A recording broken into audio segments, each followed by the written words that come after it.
नमस्कार दोस्तों, मैं V Chaturvedi Path Finder Education YouTube channel पर आप सभी मित्रों का स्वागत करता हूं। मित्रों, आपसे निवेदन है, यदि आप हमारे चैनल को लाइक करें, शेयर करें, सब्सक्राइब करें तथा बेल आइकन को भी प्रेस करें ताकि आने वाली जो भी शिक्षा जगत से संबंधित नोटिफिकेशन है वो आपको प्राप्त हो सके। जैसा कि आप सभी जानते हैं, तदर्थ शिक्षकों और बायोलॉजी अभ्यर्थियों के मांग को ध्यान में रखते हुए टीजीटी व पीजीटी की जो वैकेंसी चल रही थी माध्यमिक शिक्षा चयन बोर्ड के द्वारा, वह विज्ञापन निरस्त कर दिया गया। उत्तर प्रदेश माध्यमिक शिक्षा सेवा चयन बोर्ड का विज्ञापन मानक के विपरीत होने पर महाधिवक्ता की राय के बाद लिया गया फैसला और विज्ञापन किया गया निरस्त।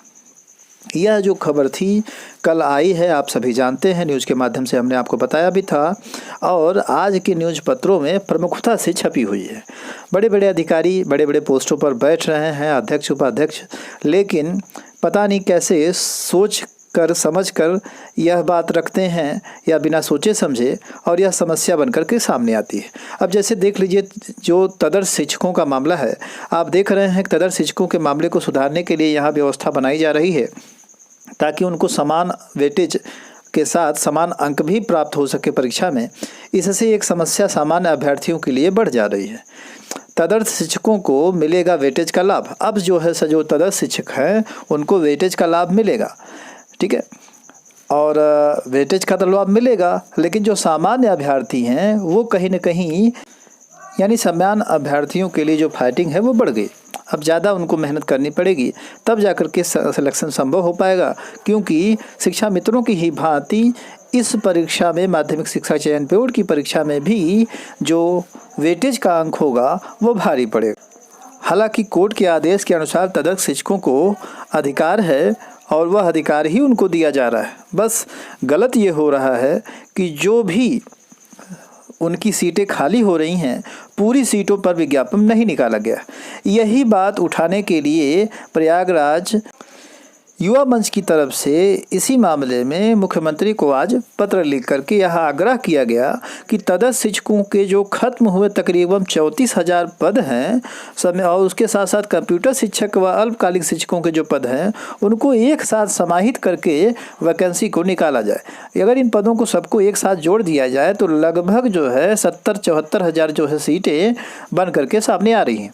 क्योंकि कम सीटों पर माध्यमिक शिक्षा चयन बोर्ड निकाल रहा है वैकेंसी, तो उससे सामान्य अभ्यर्थियों का चयन मुश्किल हो जा रहा है और तदर्थ शिक्षक भी परेशान हो रहे हैं, उनके सीट को दिखाया ही नहीं गया।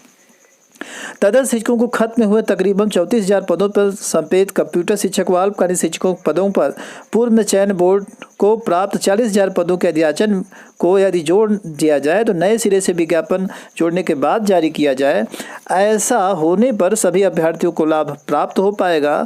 और युवा मंच अनिल सिंह के द्वारा यही मांग रखी गई और उन्होंने कहा भी कि सुप्रीम कोर्ट के तदर्थ शिक्षक मामले में यह स्पष्ट आदेश है कि इन पदों को भी विज्ञापन में शामिल किया जाए, लेकिन जो माध्यमिक शिक्षा चयन बोर्ड है वह ऐसा नहीं कर रहा है। कम ही सीटों पर विज्ञापन निकालने की वजह से सामान्य अभ्यर्थी और तदर्थ शिक्षकों में जो कंपटीशन है वो बढ़ जा रहा है, क्योंकि तदर्थ शिक्षकों की सीटों को निकाला ही नहीं गया है। जबकि देखा जाए तो ये पूर्ण रूपेण जो कोर्ट का आदेश है उसकी अवहेलना हो रही है। तो युवा मंच के द्वारा यह बात रखी गई और मुख्यमंत्री को पत्र भी लिख करके यह स्पष्ट करने का प्रयास किया गया कि जो ये माध्यमिक शिक्षा चयन बोर्ड है जो नया विज्ञापन जारी करे उसमें तदर्थ शिक्षकों को वेटेज दे, लेकिन उसके साथ ही साथ उनकी सीटों को भी उसमें शामिल करे ताकि सभी अभ्यर्थियों का ठीक प्रकार से चयन हो सके और किसी को नुकसान न उठाना पड़े।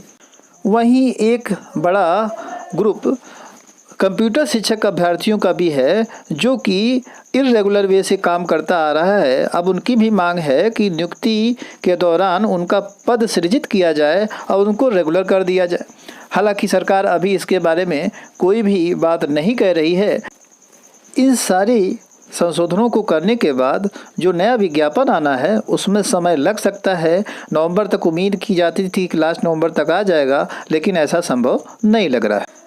इस प्रकार ये सारे मामले संशोधित होने के बाद नए विज्ञापन में संशोधित सीटों की संख्या भी होनी चाहिए और साथ ही साथ ये जितने भी मामले उठ रहे हैं जिनसे कोर्ट केस होने की संभावना बढ़ जाती है उन सारी समस्याओं का निदान भी होना चाहिए।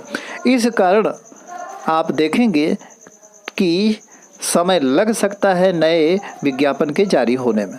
तो इन्हीं सारी सूचनाओं के साथ आपसे पुनः आग्रह, हमारे चैनल को सब्सक्राइब ना किए हो तो सब्सक्राइब करें। सूचना सुनने के लिए